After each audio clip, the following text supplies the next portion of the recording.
The following is intended for mature audiences only. Discretion is advised.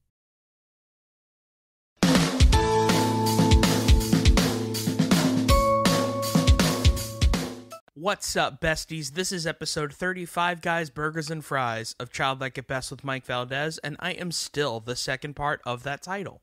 Before we get the show started, I wanted to let you know that I'm going to be back at the Miami Improv on Sunday, February 9th, for one of my favorite shows to do in Miami, which is Luis Diaz's Frat House. The lineup is stacked with so many funny comedians, including Jiggy from Impractical Jokers, and it's going to be hosted by Luis Diaz, who has been on this podcast before. He's absolutely hysterical. So go support a kid living out his dream. Go to miamiimprov.com to get tickets and use the promo code GREEK in all caps to get free tickets. Free tickets, everybody. The only excuse you have is not being in Miami or having swallowed your own butt. Now that we got that out of the way, this episode is Lovell Rose. Lovell is a very amazing actor, a hilarious improviser, and an amazing singer. We talk a lot about childhood, and this episode, I'm so happy to say, is a silly episode. We are so silly in this one, and we haven't had a silly one in a long time, so I was really excited about it. I think you guys are going to love this episode. So without further ado, please enjoy my buddy, Lovell Rose.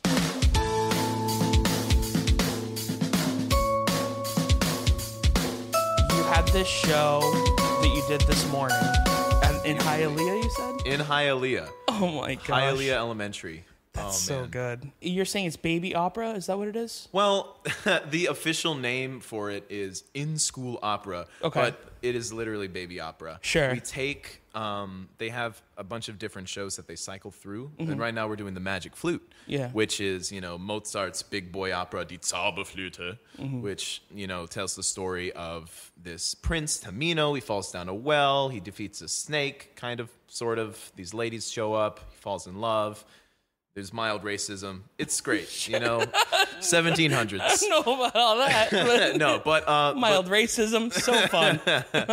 So fun, so quaint. No, but what we did is we shortened it down to this 30-minute story that's all about my character, Papageno. Okay. He's a bird catcher.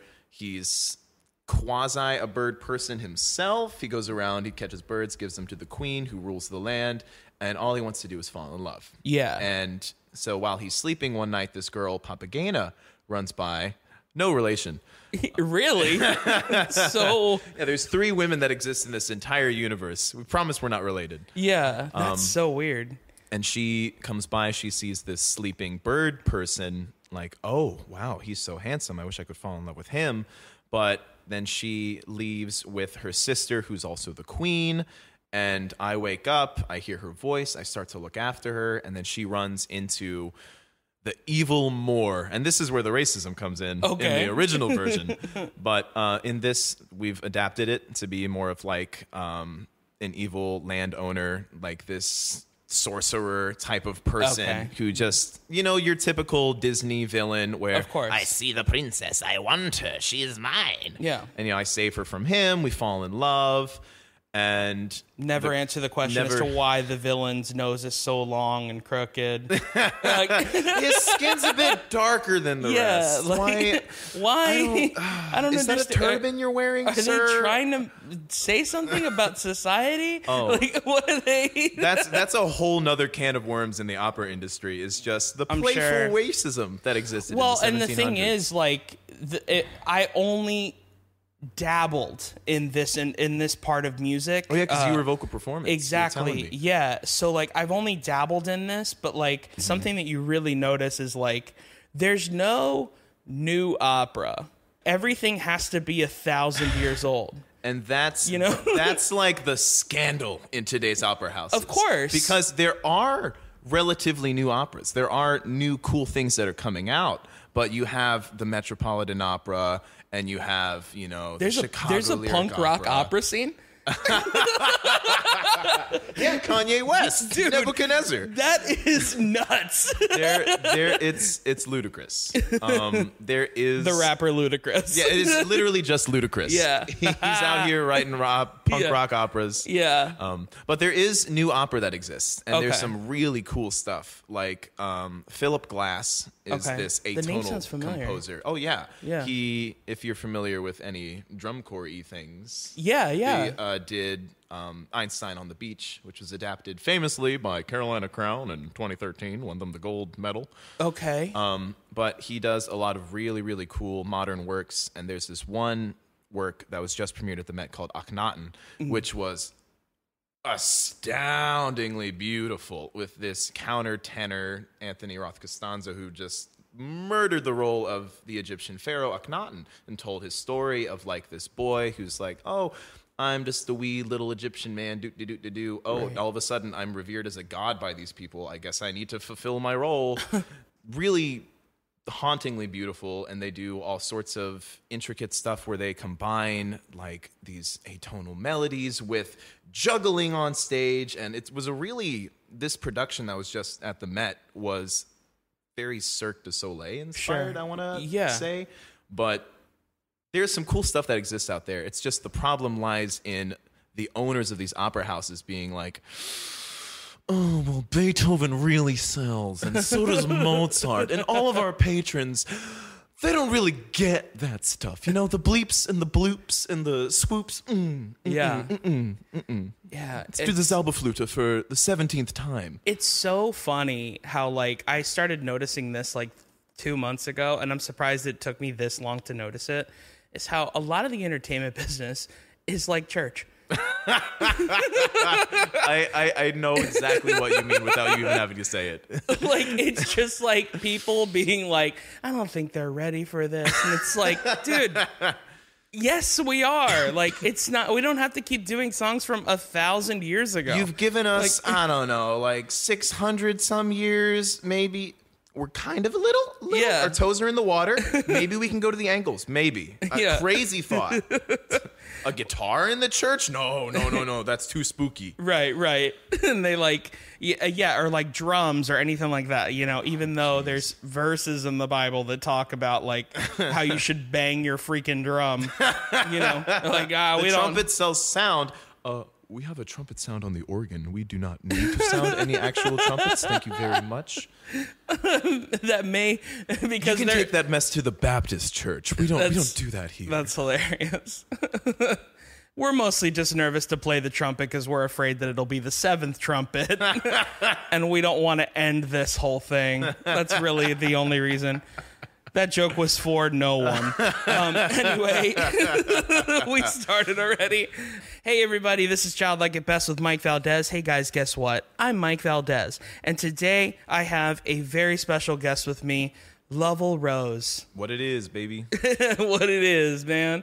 Dude, I'm so stoked to have you. Thanks. Yeah, man, you're such a funny dude. And, like, we've done a whole bunch of, like, different improv gigs together, and you're just a really funny guy, so I'm super happy to have you. Butter me up anymore. I got to take a lactate pill. Jeez, dude. Well, before we get started, the first thing we like to do here at Childlike at Best is we like to take a Flintstones vitamin. So I have these Flintstones Complete Gummies here for you. Oh, heck yeah. Yeah. Did you man. ever take these when you were a kid? I have a great story with these. So I would love to hear them so much. I would like snack on these.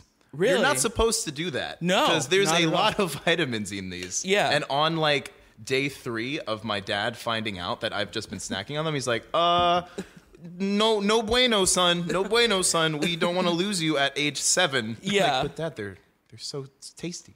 That's so so good. crazy. Oh my God. gosh. And if you want, you can let the audience know which character you have. Oh my God. It's red. Jeez. What was the name of their dino dog? Dino. Dino. I have a Dino as well. Twinsies. Twinsies. Cheers. Cheers. Here we go. So, Oh, just like chewy as I remember. Yeah. Oh, God, that'll knock does a it? tooth out. That vitamin B will knock you out, dude. So, as you're taking that in, can you please let the audience know where you grew up? Oh, yeah. So I grew up in the town of Leonardtown, Maryland. Population like 3,000 people, not including the cattle. They just stopped adding them to the census this year. It's great. But it's in this county, St. Mary's County, Maryland. And when I tell people that I'm from Maryland, they're like, oh, you're from Baltimore, you're from D.C. Yeah. Well, I'm not in the cool parts of Maryland. if you drive through the cow pastures, through the cornfields, right before you hit water, you reach St. Mary's County, you reach Leonardtown. And it's this really eclectic group, I want to say, of really cool people, really down-to-earth farmers, and just about as Florida man as you can get outside of Florida. Really? Oh, my God, yeah. There are just some interesting characters you'll meet in Leonardtown, Maryland. We had a guy get busted for driving into, like, the one pub in the area with a Trump flag on the back of his car. Yeah. Just, you didn't have to tell me that. I knew. Par for the course. And then they raid his home, and it's like, oh, yeah, this man had 17 AK-47s, what? 4 shotguns, several pistols. Like, oh, yeah, I just use those for fun out back. You know, sometimes I put up them bags of flour. None of them were registered. This guy was just chilling, of course. And then you have the Mennonites down the street, like riding their Amish buggies into town. And then you have that, like, there's a one family that every year would put up this massive 8-foot-tall wooden SpongeBob just on the side of the road. A wooden SpongeBob? A wooden SpongeBob. That's so Imagine weird. like the Wicker Man, but just a SpongeBob totem that they would adorn with seasonal things every year. You'd have Santa SpongeBob one year. Oh, the Redskins are going to the playoffs. You got freaking RG3 SpongeBob, baby. SpongeBob. Oh man, it was classic.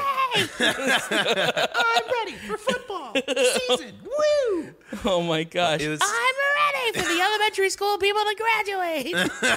Literally. The Leonardtown Tornadoes brought to you by the giant wooden SpongeBob epithet. But it was just such an hilarious, eclectic, interesting county that I grew up in. That is extremely interesting. Also, you were talking about like cattle and things like that. Is Maryland a place where it's just all corn? Oh my God. Maryland is a place where it's just all. It's just all? It's just all. So we'd like to joke that if you come to Maryland, there's a little something for everybody. Yeah. And that's, I guess, the official tourism thing. But it really is true. Down in my, like, dirty, deep south area, it's all watermen, it's all corn, it's all sorts of, like, farmland, cows, chickens, racists. Of course. And then you go up north, and you've got the cities. You got Baltimore, you've got D.C., you've got Annapolis. You go out west. Oh, look at me. I'm a single dad in my 40s. I like going backpacking. I'm climbing all of the Appalachian Mountains. And you go all the way to the east, and you've got Ocean City, Maryland. It's ludicrous. That's kind of, it's funny because, like, my sister, for example, she went to college in Georgia. And so, like, a lot of people are usually like, oh, like, Atlanta's really great and all these kinds of things. She went to college in a place called Rome, Georgia, which is super small. If you look at their website, and they have a things to do list, the second thing would be go to Atlanta. Like, there is nothing to do there. Like, it's just, like, the first thing is go to college here, I guess. Hi, welcome to Rome. When you leaving? That's the city flag. Welcome to Rome. When are you leaving? Like, you lost, pal? Like, it's nuts, dude. But to move on to my next question, what kind of kid would you say that you were in high school or in middle school even? Who did you sit with at the lunch table, that kind of thing? So I went through phases of a kid. I evolved As did I. so much. So up until my junior year of high school, I want to say, I had no self-awareness whatsoever. In the fact that I'm like, I'm going to wake up 20 minutes before school, and if it's not comfy, I'm not wearing it. So bright orange gym shorts, flip-flops, and sweater. Wow. Let's go, baby. Here we go. Like, yeah, I'm so glad your voice changed as well. Yes, this was definitely me through all of middle school and elementary school. You had so much asthma. And then sometimes I would wear my Yu-Gi-Oh wristwatch. No, but Would shoot out cards. I wish. But I was I was the kid that kind of did everything, Okay. but I guess didn't have like that group that he belonged to. Yeah, I can relate to that. Yeah, I hip hopped. Yeah. So I did, marching band. I did theater. I was in chorus. I was with this group of absolute dickwads in German class. Who I boy. love them dearly. Shout out to German. Yeah. But they were just complete morons, and I loved every second of it. And then, I was in the STEM program, too. So it's just, okay, I have all these groups that I spend little times at. But when I was a kid, I was so obsessed with just being, a presence everywhere I went. Right. And so I would be like, oh, I'm over here. I'm super funny. These guys love me. Excellent. Wash, rinse, repeat. Go to the next group. So Yeah. I never really had, I guess a clique that I kind of Sure.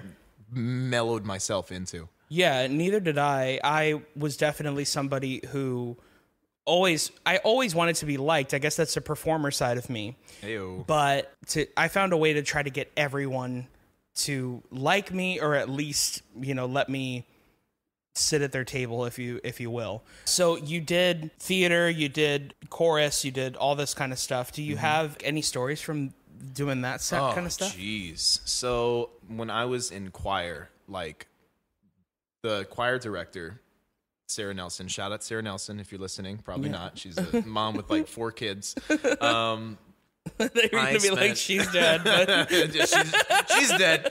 End of story. Moving on. No, I spent so much time there that I would her name basically became Madre. Yeah. She was the mama to the choir kids. I would whenever I was not feeling a lesson, shout out to my mom if you're listening to this. I was not a great student. I would literally sneak into the chorus room and be like, hey, Ma, can I grab one of the ramen that I know you have in the back, eat it, and then pass out for 30 minutes? Okay, yeah, sure. Dude, Grab a riser. I don't think you understand how much I relate to this. No kidding. You're almost telling me exactly what I did in high school. I'm so serious. I had a choir teacher who I saw as my mother, essentially. Granted, my mom's great and she's my mom, but she was my second mother, and she was Southern, so I called her mama as a joke, and all these different kinds of things. I was pretty much the only one that did it, though.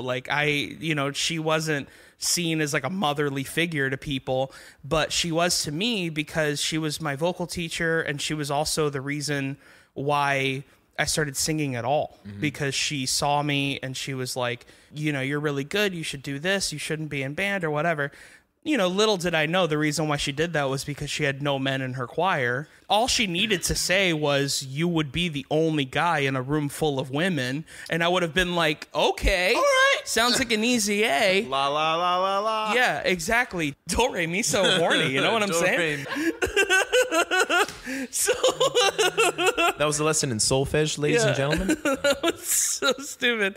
But I was 14, man. A spacesuit would have made me get a boner.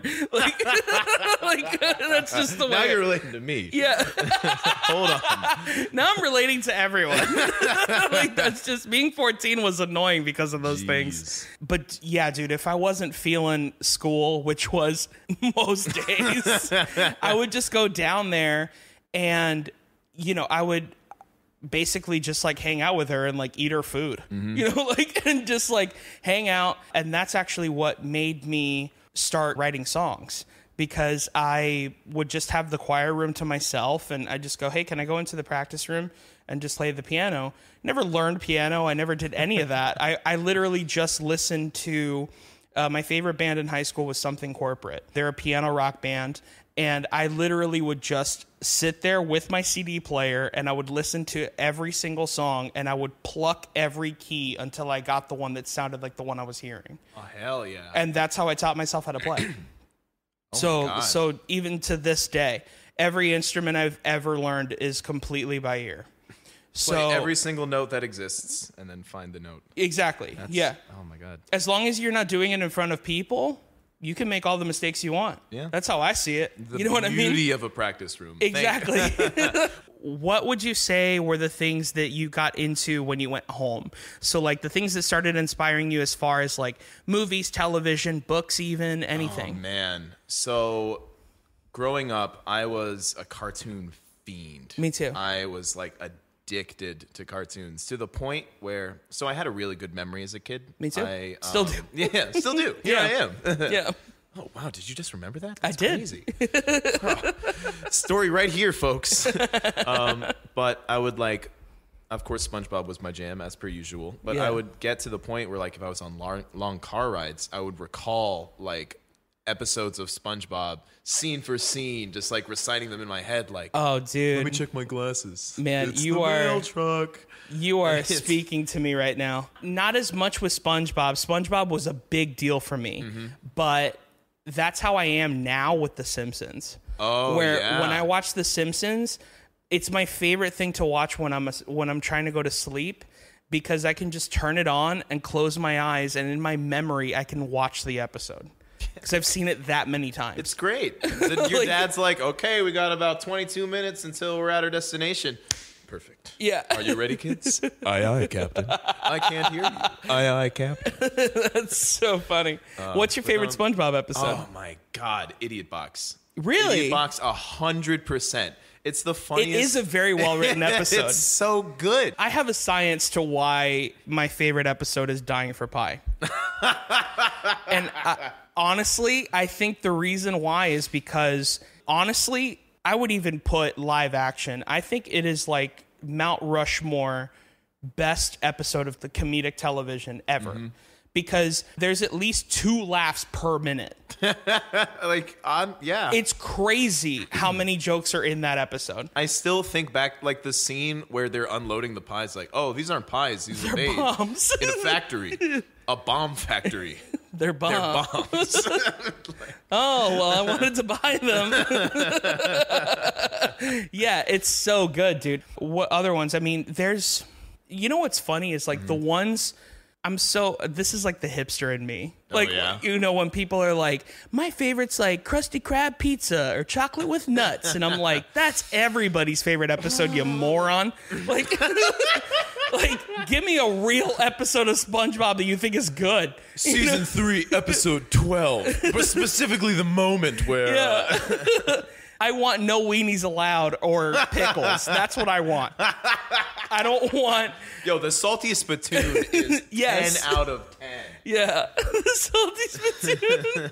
Weenie Hut General. Dude, honestly, one of the hardest times I think I've ever laughed at anything. Like, it's like one of the handful of times that like a piece of media has ever made me laugh that hard was when Patrick forgets that him and SpongeBob are supposed to fight and he beats himself up. Just the visual, and it's difficult to describe it and recreate it because there's just no way. You have to watch it. But it is like he literally hikes his own shorts Please have mercy. up, kicks himself. It's the freaking funniest thing. Pocked up starfish butt cheeks. Yes, it is so good, dude. Oh my god, man, that show is so clever and funny. I think that's the first time that I realized, like, oh, there's wit Yeah. in this stuff. Yeah. It's not just silly sponge, tee hee, oops, episode's over. Right. Quirky. There's like, oh, this is so well written by comedians. Yeah, God. yeah, it's kind of insane. So what other stuff? What other cartoons? So I was big into SpongeBob. I guess this isn't technically hipster, but my favorite counterculture cartoon was 100% Code Lyoko. Okay. Oh my God. Me and my friends were obsessed with it in elementary school to the Okay. point where like our sleepovers would be like, Okay, this time I'm odd. I'm Ulrich. I want to be Yumi. God, she's the girl. I don't want to be the girl character because 8-year-olds. Yeah, exactly. And we just run you around have boobs like, though, Bradley. Shut up. Your mom doesn't, Timothy. don't talk about my flesh-chested mom like that. Oh. You know my mom has a penis. Stop. She's really sensitive about it, guys. Get off it. We just run around and do dumb shit from Code Lyoko. I love having it. An absolute blast. And I mean, like, of course, Codename Kids Next Door. Yes. And when we were feeling super feisty, we'd stay up late and watch Cinemax. Cinemax. We did that weird thing that 8-year-old boys did. Watch porn together. Yeah. So Brad, I heard on Microsoft Live, if you go to channel 99 at 3 a.m, Girls Gone Wild is on. And you can see sometimes behind the stars, you can see their nipples. That's what I'm saying, dude. Like, Brad. I've talked about it. I've talked about it before, but those Girls Gone Wild infomercials were so stupid because they're just like, look at these girls or whatever, and all it was just like stars with 3 payments of $19.95 on them. Literally, and like, MS Paint just like floating across their breasts. It's like 3 easy installments. Yeah. He's like, I don't care. it's so good, dude. Yeah. My mom's not going to pay for Zoo Book. She's not going to pay for titties. Yeah, that's certainly true.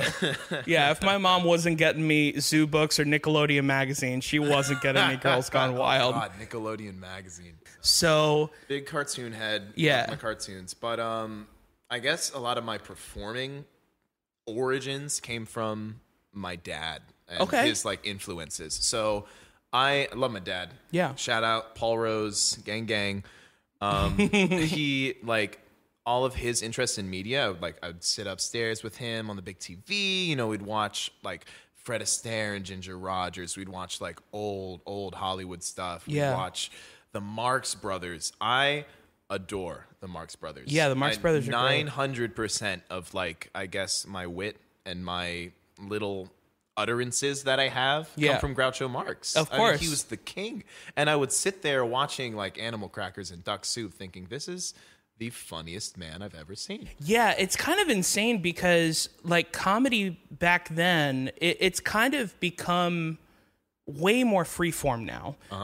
Like for example, like Groucho and even like Abbott and Costello and like people like that, what they were doing was almost like a math problem. Well, you got the setup here. Well, here's the setup, and then this is the punchline. Like that simple.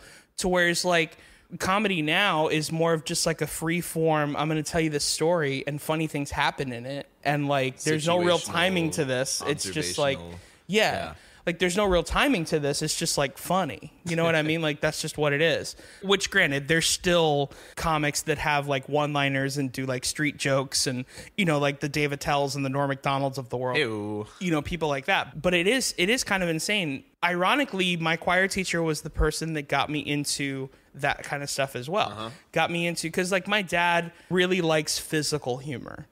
So Three Stooges, you know, anything like that. Ironically, though, if the listener has listened to many of these episodes, I've said it many times, was not a fan of Jim Carrey. My father calls him James Carrey, but he wasn't a fan of Jim Carrey. James Carrey. Yeah, James Carrey.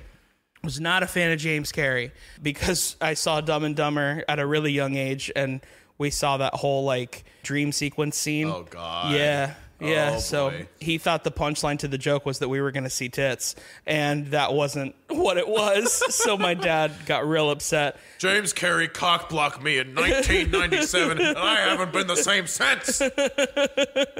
So Do not condone it. Exactly. Pretty wild, man. But yeah, so she got me into the Marx Brothers and got me into Gene Kelly. Gene Kelly. Like Gene Kelly and... goodness, That's I forget his name. It's Donald something, but he's Don Rickles? No, not Don Rickles. It's he plays Cosmo in Singing in the Rain. Oh God, That dude was so freaking good. Make him laugh. Yeah, like Make 'Em Laugh is so good. It's traditional entertainment.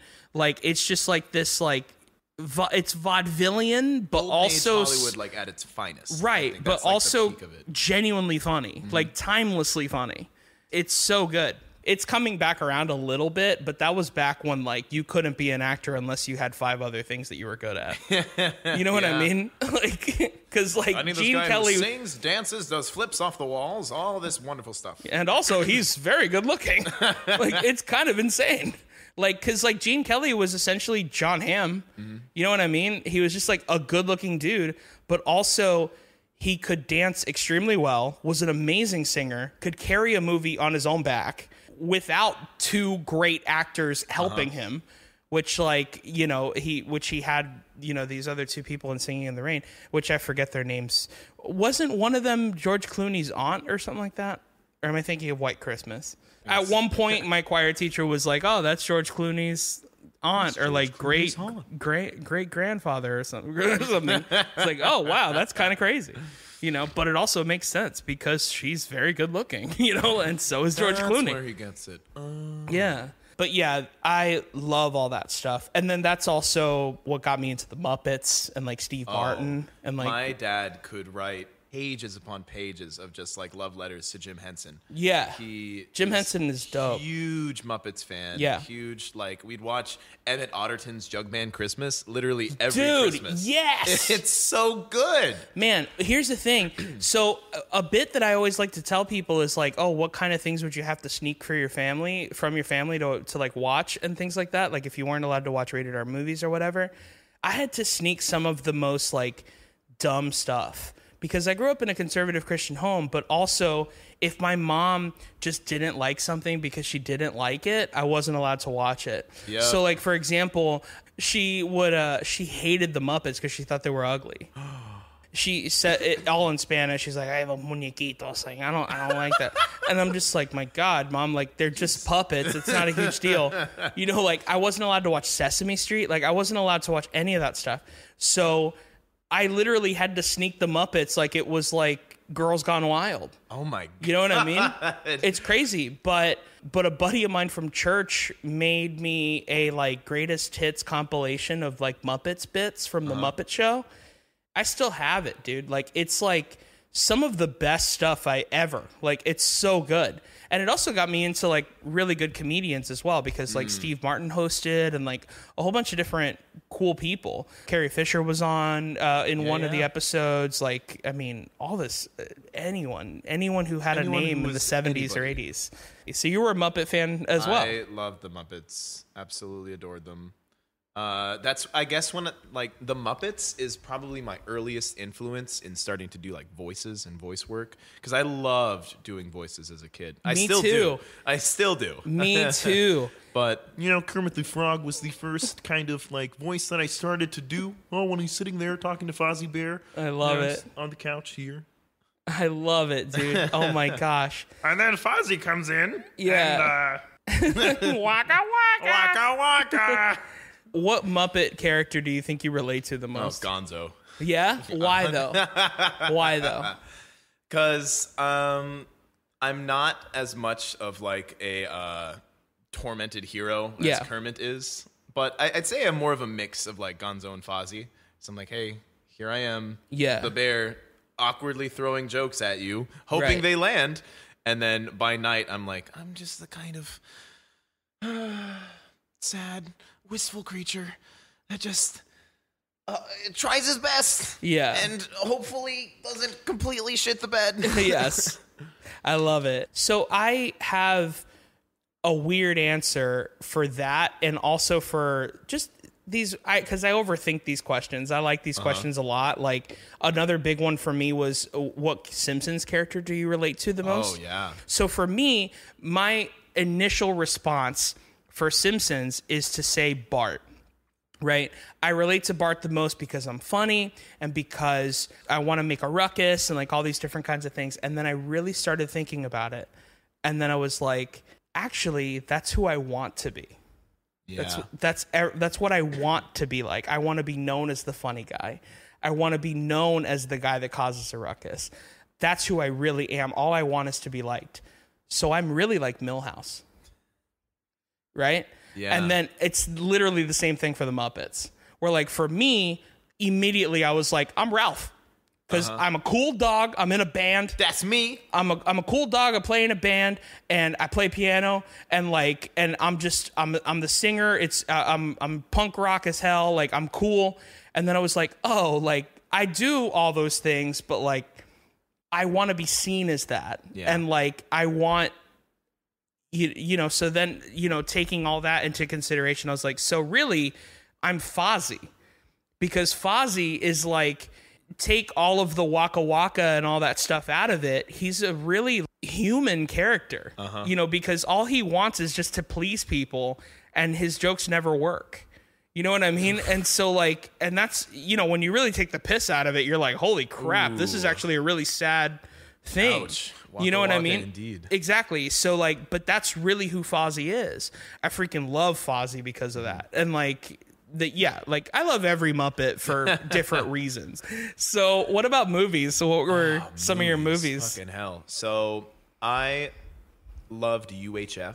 Yeah. Weird Al. 100%. How funny is that? Oh my gosh. Are you about to hit me with the UHF love? No, I love UHF. I love UHF. In fact, Victoria Jackson's daughter was in my high school class above me. Get out. Yeah. So I saw a lot of Victoria Jackson and never having known that she was on Saturday Night Live and a legend and like all this kind of stuff. Because again, I wasn't allowed to watch a lot of these things. And then I grew up and I was like, oh crap. Oh, like that was, oh boy. Yeah, that's kind of insane. Hey, Victoria Jackson's daughter, you still having parties? What's going on? You got a Getty coming up? But yeah, man. she was a funny person. Hysterical. Yeah. Absolutely hysterical. Yeah. And that kind of, I guess, turned into my love for Weird Al just in general. Yeah. And the whole parody aspect. But I loved that movie, absolutely adored it. Lord of the Rings, of course, is in my top 3 movies of all time. Okay. Being Fellowship, Return of the King, and Two Towers. So, and that being 1, 2, and 3 of your top? Oh, I love them. I love them to death. And because, like, if you think about perfection in a movie in every single level, I think Lord of the Rings nails it. Yeah, They absolutely nail it. The costumes are astounding. Mm-hmm. Absolutely astounding. The score, I still have it on my phone to this day. And the score is outrageous. Throwing some Howard Shore, crying my eyes out. It's great. And just the amount of love and care that went into every aspect of it. I still go back and watch like the director's commentary and the behind the scenes and the making of the Lord of the Rings to see how much every single person on set adored what they were doing and poured literally every ounce of what they had into that movie. And it showed. Yeah. It showed. Movies, plural. Peter Jackson can just make a movie, man. You know what I mean? Like he just... And not to mention, it also helps that he shot in New Zealand and you don't really need to do much to make it look beautiful. You know what I mean? Like, it already just looks like that. Like, we were going for a very counterculture idea. We shot in Newark, New Jersey for the second movie. I think it really captures, like, the idea of Rohan. Yeah, we really wanted Frodo's scene to be inside of a comic book shop in New York City. That's why we chose Big Apple Comics to be the place where he meets Gandalf for the first time. Big Apple Comics for all your comic book needs. Like that's how they would remake Lord of the Rings now. Like, and why exactly did Gandalf have to be in a Pizza Hut when he said that? Well, it's because Pizza Hut was...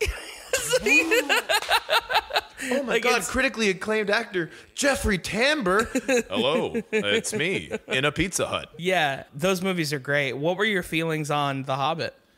It was tough for me. It was tough. It was tough for me. Peter Jackson to this day swears by that super high aspect ratio that he shot it in. Yeah. But I cannot get past that like soap opera feeling of hyper realistic. I mean, I can enjoy Lord of the Rings in the regular, I guess, aspect ratio, or not aspect ratio.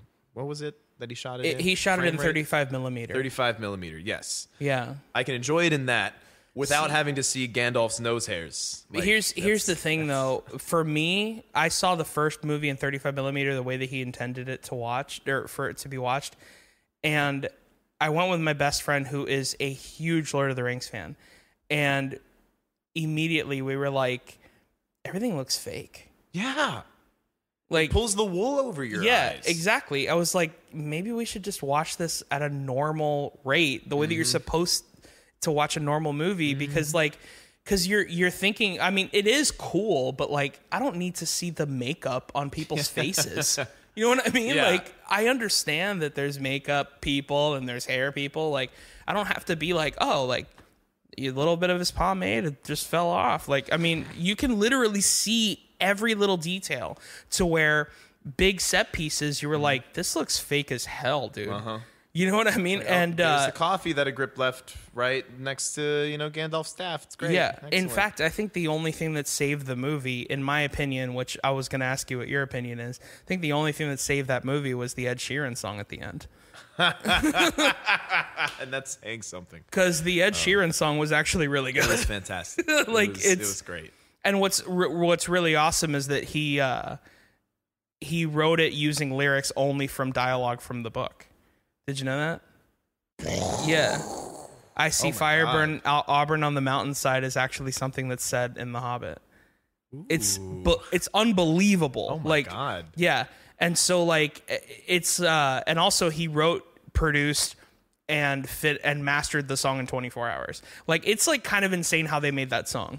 It makes the song only more beautiful when you hear how it was made, because it's just for example, Peter Jackson's daughter was in love with Ed Sheeran's music. Mm-hmm.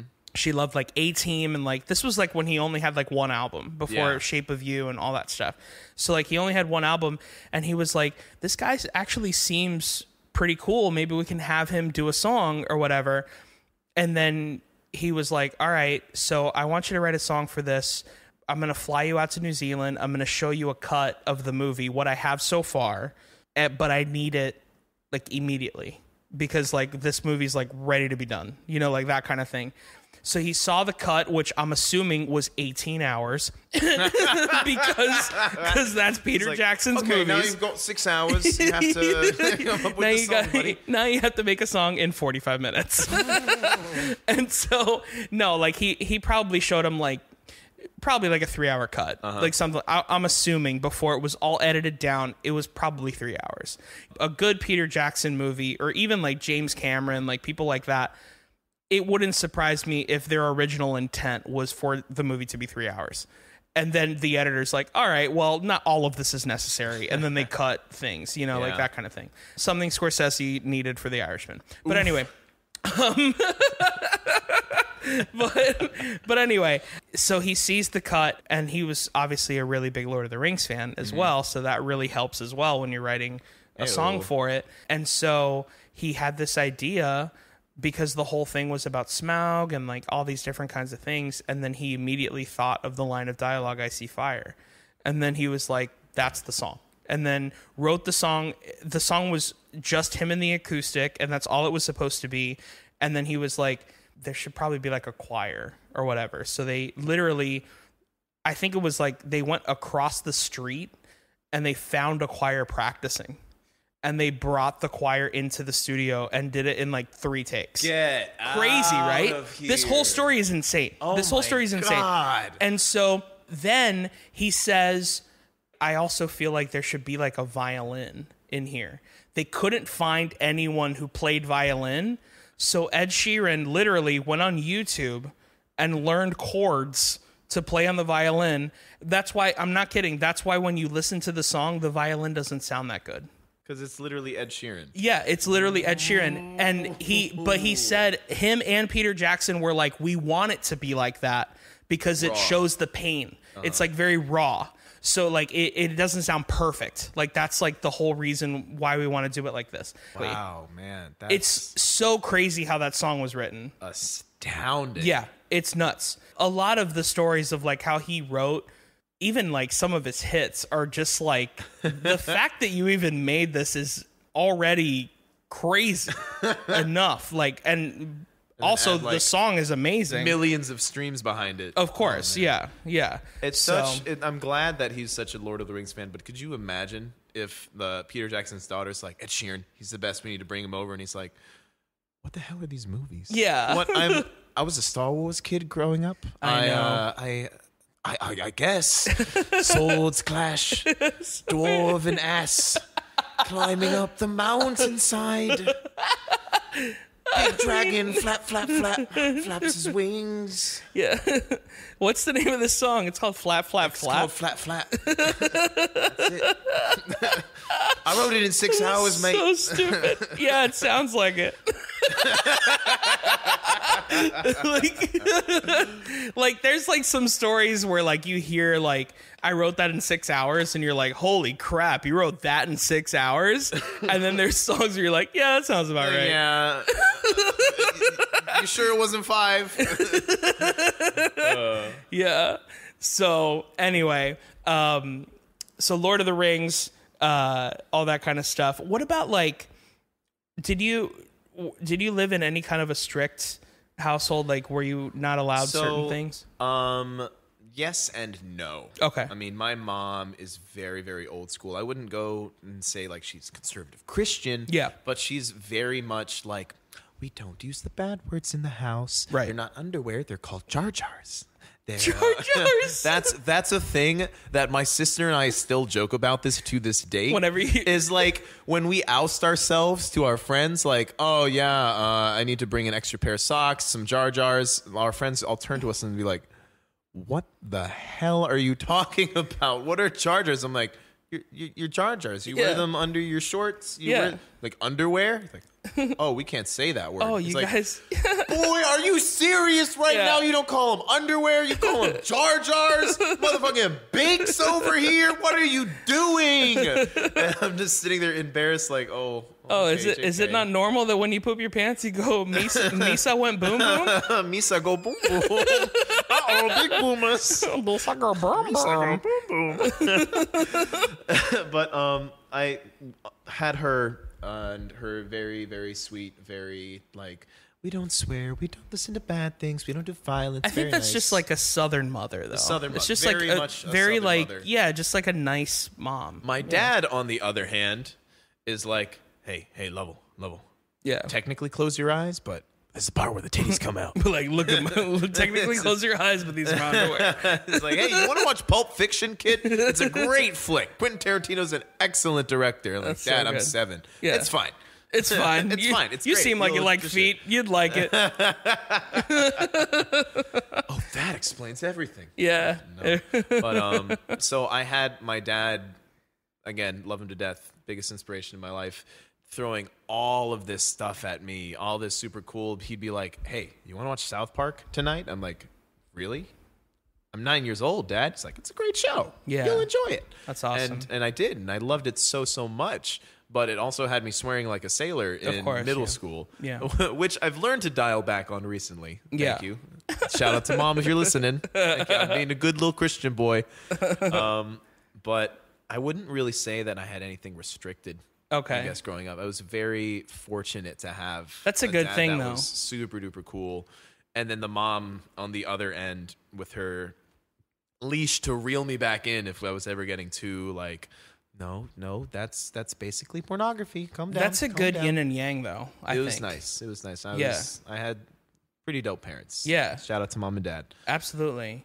So, just to go into our next bit, what were your favorite snacks growing up? Favorite snacks growing up. God, what weren't my favorite snacks? I am the lower middle class product of fast food America. Okay. I loved my little Debbie's. That's very true. You I live in love- Maryland. love- You've had love- ranch flavored Sprite. That might be a joke, but I have had bottles of baking soda, ranch soda, peanut butter jelly soda in my fridge for years. I don't think you understand how much I wasn't kidding. Like, Sprite cranberry, nah, move over, baby. It's Sprite ranch. Pour me a glass of that Hidden Valley, baby. yeah. It's Dennis Rodman mix of Sprite. It's just ranch. Oops, all ranch. my all favorite ranch. cereal growing up. Oops, all ranch. Oops, all ranch. Oh God, That's hilarious. So you I was liked addicted to fast food. yeah. Loved it so much. Had, what do like, they have a in Maryland zebra that they don't cakes. have here? Oh man. So we have there's grocery stores that differ in every state you go Yeah, to. yeah. Publix doesn't exist anywhere further north than like South Carolina or Georgia. What'd you guys have? Food Lion? We had or? Food Lion, and we had the wealthiest family in the county was the Mattingly family. Oh, yeah. And there were Mattingly's grocery stores on every corner. Yeah. And they had the lockdown on fried chicken. You go into this giant grocery store, almost like a Publix or a Food Lion. Yeah. And they had like 3 pressure cookers in the back, behind the dip, behind the cigars, behind all that redneck stuff, that just made the best pressure cooked fried chicken on the planet. And so you'd sneak into Mattingly's on the way home, be like, let me get some of that stuff. Let me get some of that good. And that was, I guess, like the spot. Do you think it's better than Publix fried chicken? Hot take. I'm gonna have to say yeah. Well, because honestly, man, I haven't had it, so I don't know. But I honestly think Publix fried chicken is some of the best fried chicken. It's good fried chicken. Yeah. It's good fried chicken. But I mean, especially for the price point. Oh, true facts. Because there's there's places at like Disney World that probably have better fried chicken, but it's like $25 a plate. Yeah. To where where I can get an entire fried chicken that tastes about as good for $9. Mm-hmm. You know what I mean? So you were talking about like how every lunch you would have zebra cakes. I would have zebra cakes. I loved zebra cakes. Zebra cakes and ho-hos were my kryptonite. Yeah. Some of my earliest memories from like elementary school were going to chess club after school. Yeah, I crushed pussy. Yeah. No worries. Yeah. I went to the chess club. Bruh, I pulled girls. Yeah. You crush it with the knight. Because that's for them. It's curved for their pleasure. That's what I'm saying. That is a chess joke for 3 people that listen to this podcast. 2 of them are here. Hey, baby. The 3rd person whoever's tuning in, thanks, bud. We appreciate you. We appreciate you. Like, whenever she'd pick me up, I'd be like, ho-hos, please. I need them. Yeah. And I would just, like, pick the chocolate off the top, have, like, the little chocolate snack. Yeah. And then I'd take the spongy cake and dip it in milk, and then just eat that, and it would be the best thing on the planet. Yeah. They changed the recipe like a couple years ago, or maybe I just have nostalgia blinders on. 9 times out of 10, that's the case. But don't front, hostess. We know that you changed the recipe on us. We know that you're putting palm oil in that shit. We know. I got your number. You think you can disappear for a while? Say, oh, we're canceling everything. Yeah. We're going out of business. Just kidding. We're using it as a clever marketing ploy to change our recipe, idiots.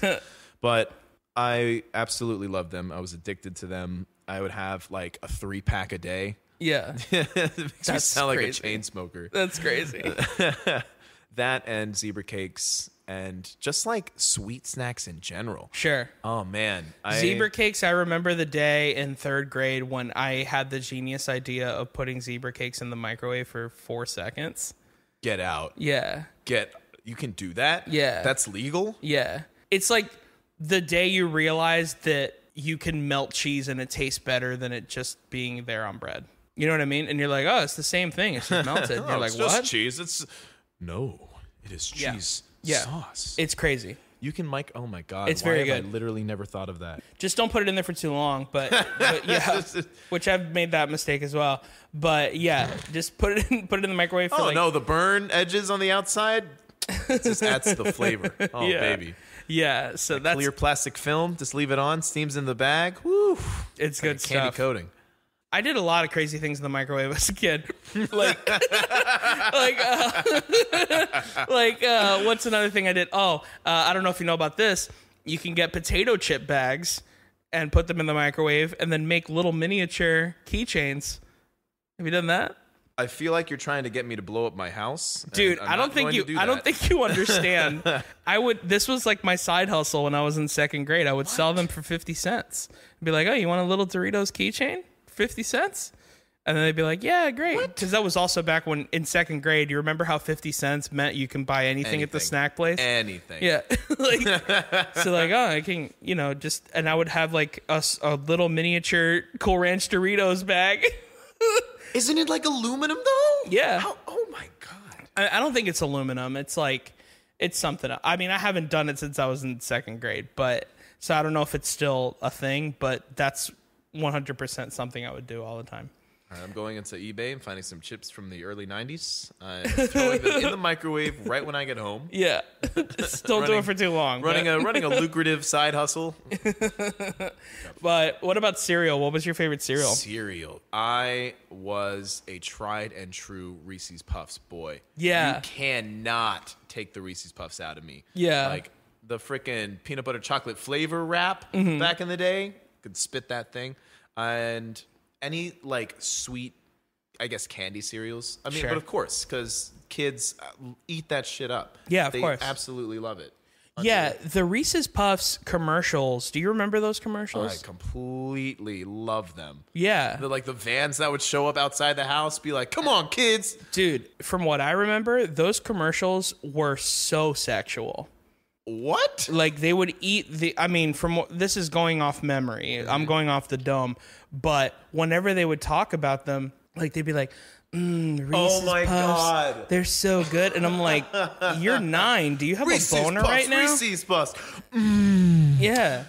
Like, peanut butter chocolate flavor. I don't know if I feel comfortable seeing a 12-year-old have a boner right now. Like, this is really strange.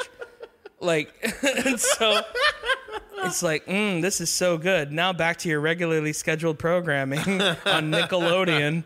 Like, PB&J Otter. Oh, fuck yeah. Chocolate and peanut butter.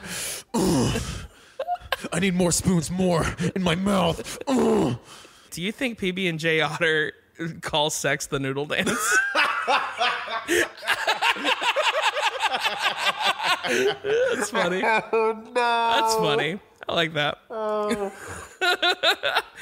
They weren't ready. going back to cereal, one of the things that we like to do on this show is we like to review a box of cereal.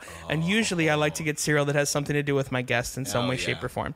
So I spoke with my sponsors over at FYE. Now, by sponsor, I mean that I like them and I buy all their products. And by spoke to, I mean I tweeted them repeatedly and they didn't get back to me. So the cereal that I got for you, Lovell Rose, is Yu-Gi-Oh! Blue Eyes White Dragon cereal. My God. Oh my Take a look God. at that. My grandpa's card. Holy, they make these? Yeah. What in the hell? Yeah. Artificially flavored, of course. Yeah. Blue Eyes White Dragon Berry Blast cereal. Yeah. You were a Yu-Gi-Oh guy I growing was a up, right? huge Yu-Gi-Oh kid. I joked about it before with the wristwatch or whatever, but Yeah. I literally had a dual disc that I would bring to school like, oh yeah, people try to pull up on me, I'll square up with my dual disc, bro. Oh my gosh. Seto Kaiba is my god. That's so funny. Oh, first thing I see, Joey Wheeler, of course. But no, I was obsessed with Yu-Gi-Oh! For like a solid 4 or 5 years. I would go, every time I go to the store, I'd be like, Mom, get some Yu-Gi-Oh! Packs. I got to build my deck. I got to trick it out. Man, I was full on like Dragon Knight based. That's Yeah. how it went, you know? I had my Red Eyes Black Dragon in there, had my Blue Eyes White Dragon in there. I had this complete knock-off Egyptian god card that some kid on the bus gave me in 4th grade. Yeah. Completely in Japanese, very non-regulation, clearly like cut from a strip of paper and then printed onto a Yu-Gi-Oh card. Oh my like, gosh. Oh, dude, it's perfect. It's the Sun Dragon Raw. It's great. But oh man, Yeah. I loved Yu-Gi-Oh. Well, we're going to try some of the cereal. So I'm going to open this and I'm going to pour it into my Reptar cereal bowl. I'm also going to make sure to mic the whole process because all the ASMR weirdos like to loop it and make it their ringtone. So give me just a moment. Oh yeah, here we are opening the cereal box right now. Mike is opening the box of cereal. If you can hear it in the distance. Yeah, do you like that? Here we go. Now, of course, this is for you to keep. Oh wow, I won. Yeah, you win.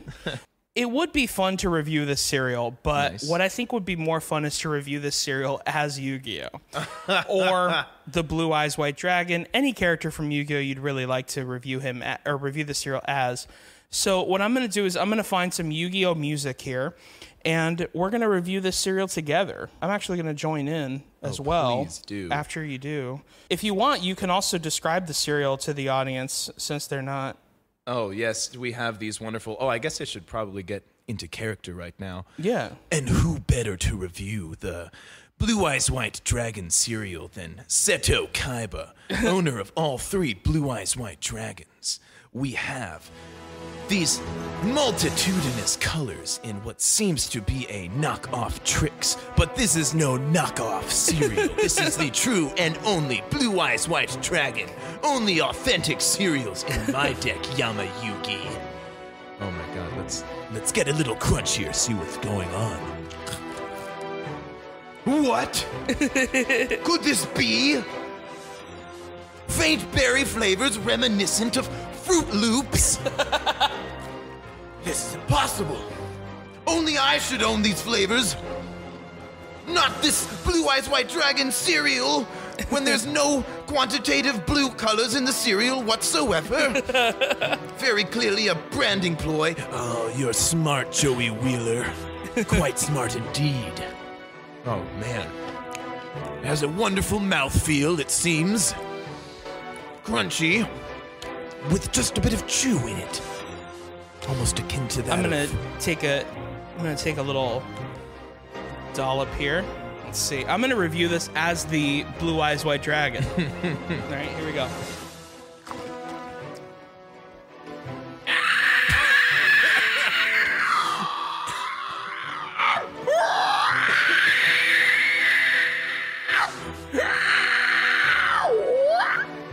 It's interesting that you picked up on that because I too was feeling those grape flavors in the back. Oh, really? Okay, let me get another taste. No, I do see what you mean, Blue Eyes. Oh, you. Oh my gosh. Yu-Gi-Oh! Cereal Blue Eyes White Dragon, ladies and gentlemen. Holy cow. That's a 10, baby. That's a 10. I can't wait for you to listen back. I don't think you understand how good that sounded with the music. It sounded like we were literally inside a Yu-Gi-Oh! Episode. It was awesome. Send him back to the Shadow Realm. In the editing. This episode of Childlike at Best with Mike Valdez is brought to you by The Crunch Cup. Save time in the morning by taking your cereal on the go. Simply add cereal to the inner cup, milk into the outer cup, screw on the lid, and you're ready to crunch. Eat cereal in the car, at your desk, or anywhere else you want. Go to thecrunchcup.com to purchase what I think is a genius invention and use the discount code MikeValdez10. That's Mike, M-I-K-E, Valdez, V-A-L-D-E-S, the number 10, to save 10% off of your order. You can also sign up for their monthly giveaway to win a year's supply of cereal. So what are you waiting for? Go to thecrunchcup.com and use promo code MikeValdez10 to save 10% off of your order. The Crunch Cup, it's better than spooning. So I kind of want to talk about what you're doing now because, dude, you're gigging like all the time. Oh like, my God, when am I not? You're doing music gigs, you're doing improv stuff with me every once in a while, you're doing acting gigs, you're doing all kinds of stuff. So we talked a little bit about how your dad was a little bit of your inspiration to start doing this, but like, what was really the inspiration to be like, man, like I really think that I can get this going, like as an entertainer of sorts? So ever since I was in middle school, I've been doing musicals. Yeah. I did my first real deal musical. It was Grease in 6th grade, years and years and years ago, and I sucked. I was completely terrible, but I had so much fun just like being on stage, singing and dancing. I did it again and again and again and again and again, and the feeling that you get when you're on stage in front of just like an audience of people and being able to win them over and have them laughing with you, laughing at your antics, like clapping after your songs, it's euphoric. It really is. It's such an amazing feeling. And I told myself senior year of high school, like, I don't know what path I'll go down. I don't know where I'll end up, but this needs to be in my life somehow. I need this thing that I can do. I have so much fun with it, and these people seem to enjoy it. So let's find a way to bring it to the masses. Right. And keep on with it. And I think that a lot of performers can speak to that feeling. I mean, when you're on stage, there really is nothing like it. Like taking a curtain call and you see a standing ovation. Like, that's it, man. Right. That's it. You've peaked.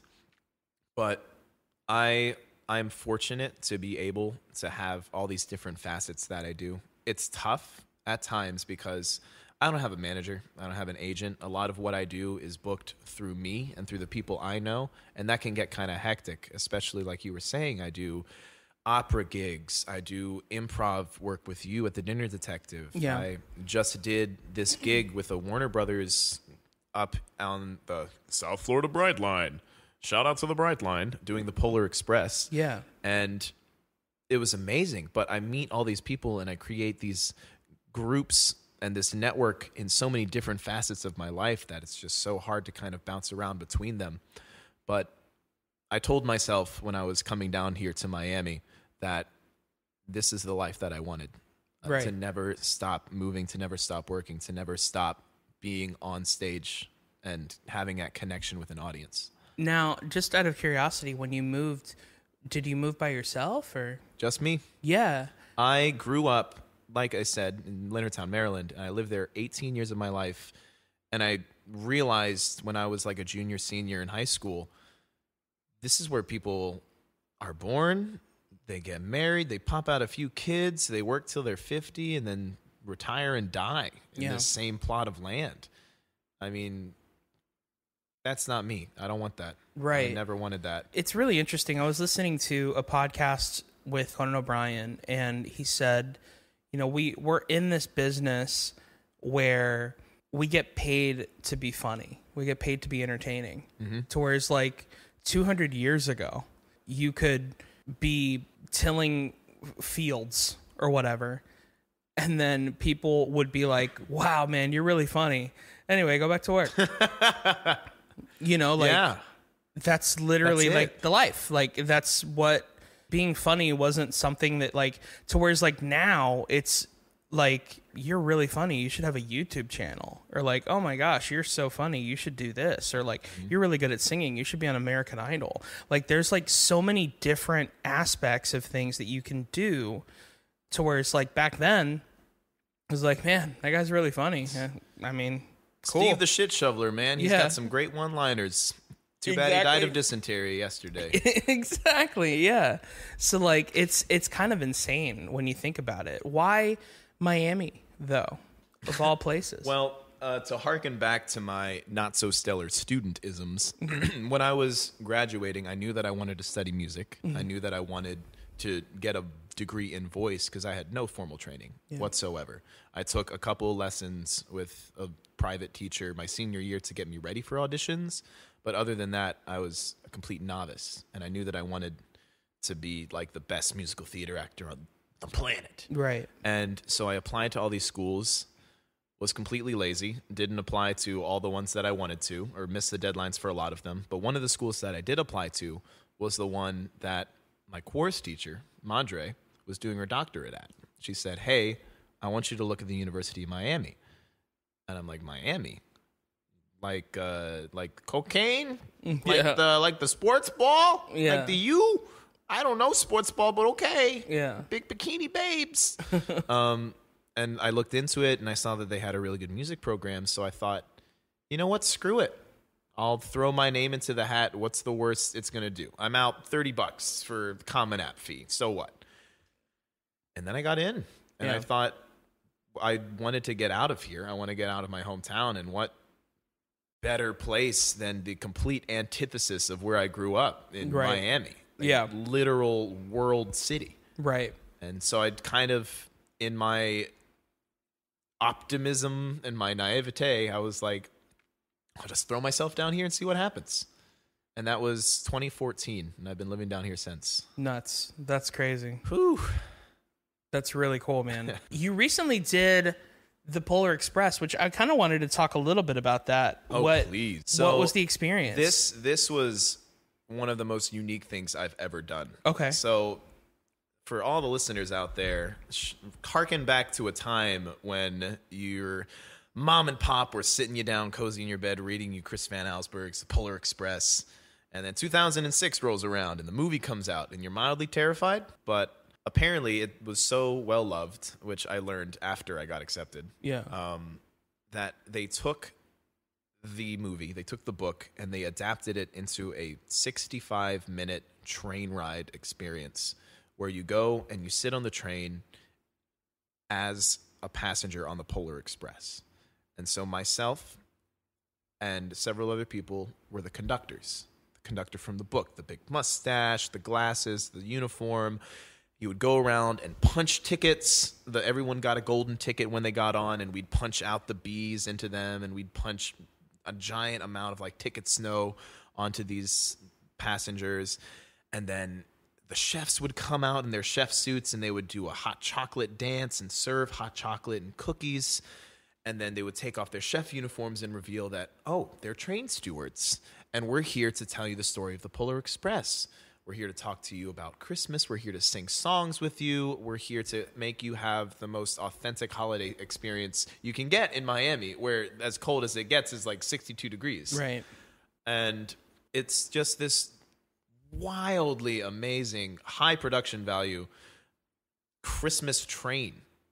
And to be able to like put on a show on a moving train, by the way. This train is not a stationary, you walk into a museum, sit down on Old Bessie and let the show happen around you. No, the train started in Miami and then it goes to Fort Lauderdale and then it comes back to Miami and it's moving at like a solid pace.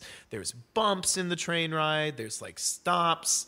It's absolutely ludicrous. And That's once you awesome. drop the blinds and turn on the lights and have the Jingle Bells playing, it really does feel like the most North Pole like experience you can get in sunny South Florida. Huh. It was wild. That's really Absolutely awesome. wild.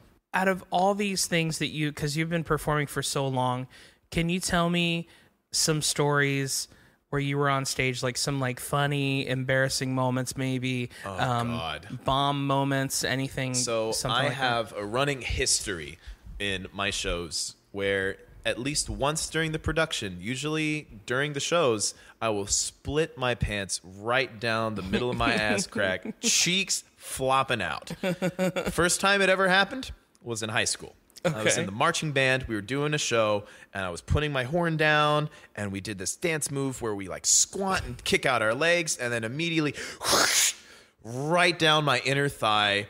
There go my Superman boxers flopping out in the wind every little step I take. Red in the face. Okay, that was embarrassing. That'll never happen again. Wrong. Senior year, we're doing Grease. Homeboy was very fit. Homeboy was able to do flips. Homeboy was doing, dances. And he thought, maybe I'll do a split. I'll do a split. It'll be the best thing ever. It's like right in the middle of a wop, bop, a loo, bop, a wop, bam, boom. I hit the split. Nailed it. Don't buy jeans from Kohl's, ladies and gentlemen, please. They are not fit for the stage. Yeah. As my wonderful bright white boxers that flapped out as I was running through the audience can attest to.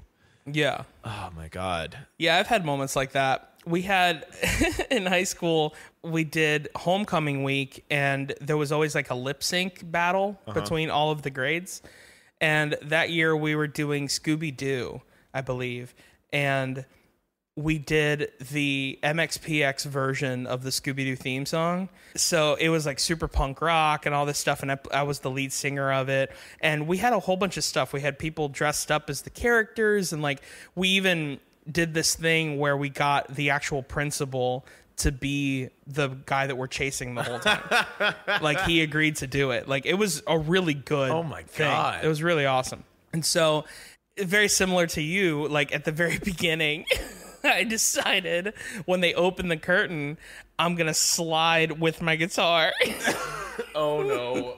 Oh, no. And so I slid with my guitar and my pants just split right down the middle with my wiener and balls just gently pressed on the stage for the audience to see. If it weren't for the if it weren't for the guitar that was able to like cover the whole thing, they would have just seen.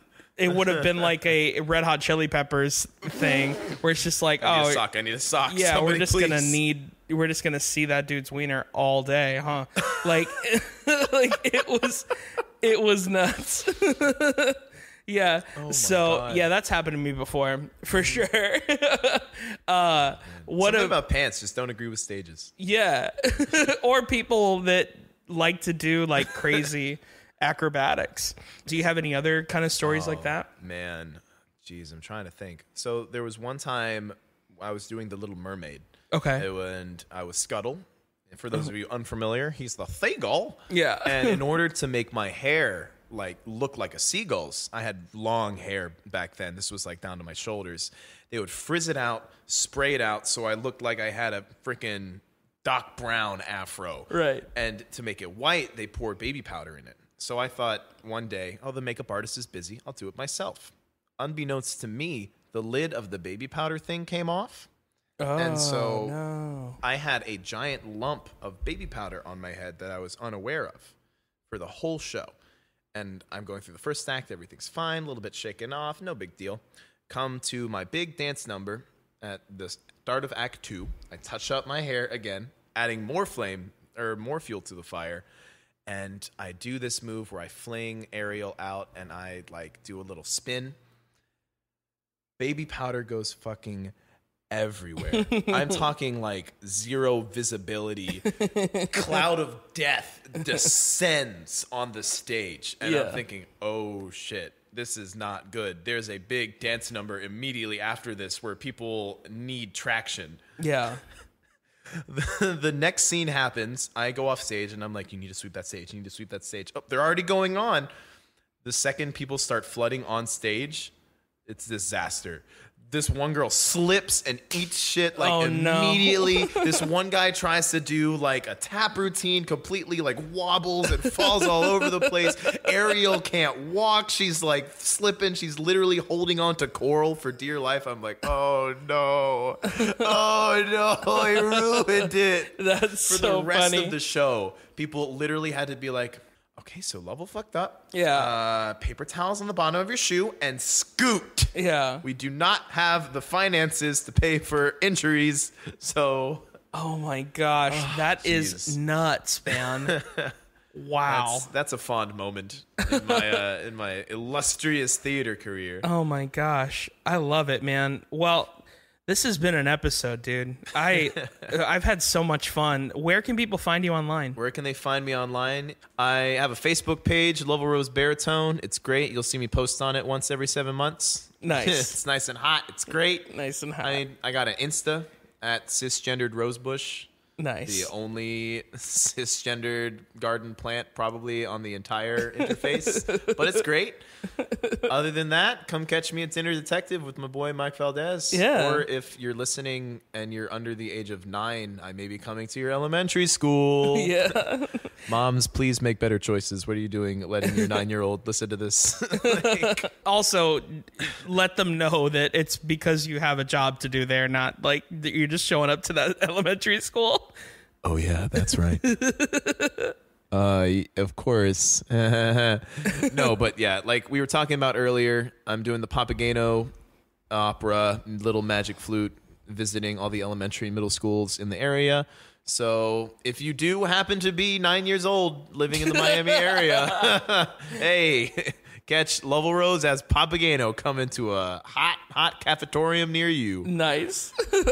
So for me, you can find me on Instagram at Mike Valdez, on Twitter at I am Mike Valdez. You can go to whoismikevaldez.com to find out the answer to that question. And that is it, ladies and gentlemen. Thank you so much for listening. Have a great week, everybody. Bye, besties.